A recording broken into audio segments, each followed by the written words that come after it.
Mr President. I rise to speak briefly in support of this motion, but particularly in condemnation of the way the two ministers, the Minister for Energy and Mining and the Minister for Environment and Water, have handled this matter. I say handled the matter, but really they have bungled the matter, Mr President. It is utterly reprehensible that it took so long for them to act, and the lack of transparency from both departments has been simply appalling. It has now been a year since there were first signs that something was very wrong down at the mangroves, but it's been even longer since the ponds started to be filled by Buckland Dry Creek. And I'd remind all members here, Mr President, Buckland Dry Creek weren't allowed to move water or brine where these ponds are under the holding pattern that's been in place. This was the care and maintenance plan put in place after the ponds initially were closed back in 2013 and drained against advice in 2014, though I'll note as well that there are separate issues with the holding pattern and whether or not that was even working. Yet despite this, despite the holding pattern, there was early evidence of the ponds being filled on the 6th of December 2019. And what follows is a damning timeline in terms of the government's management of this issue. The first two ponds south of St Kilda, PA5 and PA7, had shallow brine right across them by the 21st of December 2019. The brine in those first two ponds, Mr President, continued to deepen until the 15th of January 2020, and the gate to PA excuse me, and the gate to PA8, not great to be sneezing these days, just hay fever, Mr President. The gate to PA8 was opened and brine started to fill that pond, reducing the levels in PA6 and PA7 notably. By the 27th of January 2019, which was the next available date for the satellite imagery, the gate to PA9 had been opened and that pond had started to fill, reducing the brine levels in the first three ponds. On the 6th of May 2020, the satellite imagery shows considerably deeper brine right across the ponds, a clear ramping up of the pumping which must have occurred the few days before.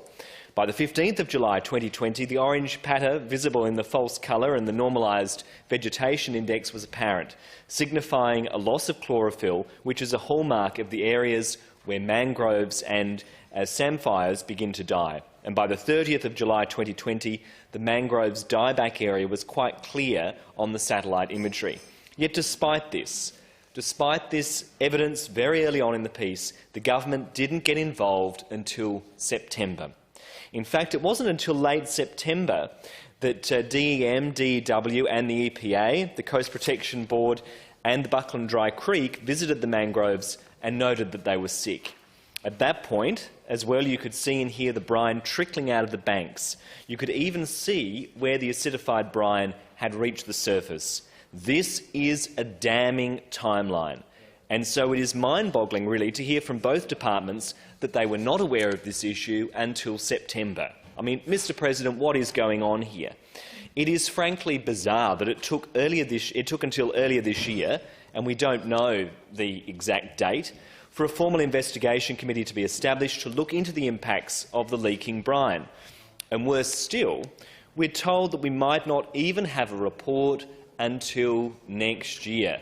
I mean, talk about being asleep at the wheel. And none of this has come out of nowhere. We've had clear and consistent warnings as far back as 2012 that this could happen, some of those from the government and the government's commissioned reports.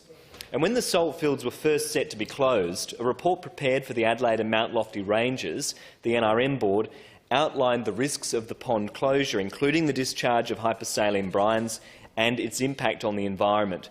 And we've then actually seen a formal complaint, not just one complaint, but several, Mr President, several complaints lodged under Environment Protection Biodiversity Act of 2015, once again raising concerns around the risk of the acid sulfates and brine leaking into the mangroves. These complaints also related to concerns that while there was a holding pattern in place, it was not a long-term solution and was originally intended to end in 2014. By then, the owners of the site, Ridley at that time, were supposed to have a closure plan in place. Instead, since then we've seen the holding pattern extending until 2018 and then again until SA Water ran out of water, which was intended for the dilution of the brine sometime in 2019. And then, as if that wasn't enough, Mr President, once again a study commissioned by the Department in 2019 noted a major issue that hypersaline and sulphine-rich sediments had built up over large areas of the ponds and the salt field, posing a potential environmental hazard and a barrier to the remediation of the site. And all of these warnings, all of these concerns have been ignored. When do we see action? Then the action, when we have seen action, rather, the action taken has been inadequate. It's been half measures. We've been told that the departments and the EPA have pumped 50 million litres out of the leaking ponds. But what has actually happened is that water has been removed, but salt remains.